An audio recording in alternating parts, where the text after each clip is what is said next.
সুপ্রিয় ছাত্রছাত্রী ভাই ও বোনেরা, রাশির ইংলিশ অ্যান্ড ম্যাথ ক্লাসের পক্ষ থেকে সবাইকে স্বাগতম। আশা করি সবাই ভালো আছো। আমরা গত পূর্বে প্রেজেন্ট, পাস্ট, ফিউচার, ইনডিফিনিট সম্পর্কে বলেছি। আজকে প্রেজেন্ট ইনডিফিনিট সম্পর্কে বলবো। প্রেজেন্ট ইনডিফিনিট সম্পর্কে বলতে গেলে আমাদের প্রথমে স্ট্রাকচার, গঠন প্রণালী জানতে হবে। গঠন প্রণালীর মধ্যে হচ্ছে প্রেজেন্ট হচ্ছে ইনডিফিনিট হচ্ছে subject verb one plus object. আমরা গত পূর্বে দেখেছি।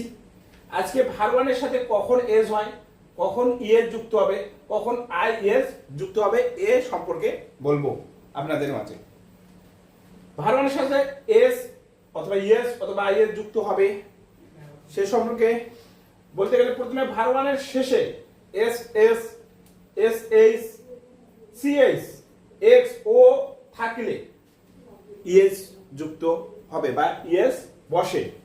আমি আবার বলতেছি, ভার্ব ওয়ানের শেষে S S S H CS X O থাকলে অবশ্যই ইএস বসে।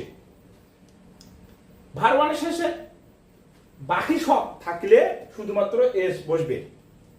এর মধ্যে কিছু কিছু ব্যতিক্রম আছে, সে সম্পর্কে আমি আপনাদের মাঝে বলতেছি।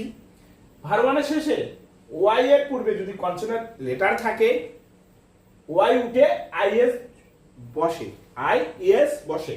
আবার বলতেছি, ভার্ব ওয়ানের শেষে ওয়াই এর পূর্বে যদি কনসোনেন্ট থাকে সেটা ওয়াইতে উঠে আইএস বসে।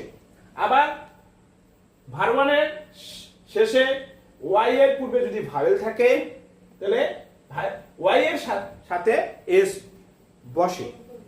পার্থক্য হলো এখানে ওয়াই উঠে আইএস হবে আর এখানে ওয়াই এর সাথে এস হবে। এখন আমরা কিছু উদাহরণ বা কিছু সাবজেক্ট দেখলে বোঝা যাবে কখন এস হবে, কখন ইএস হবে, কখন আইএস হবে, কখন শুধুমাত্র কখনোই ভার্ব ওয়ানে বসে।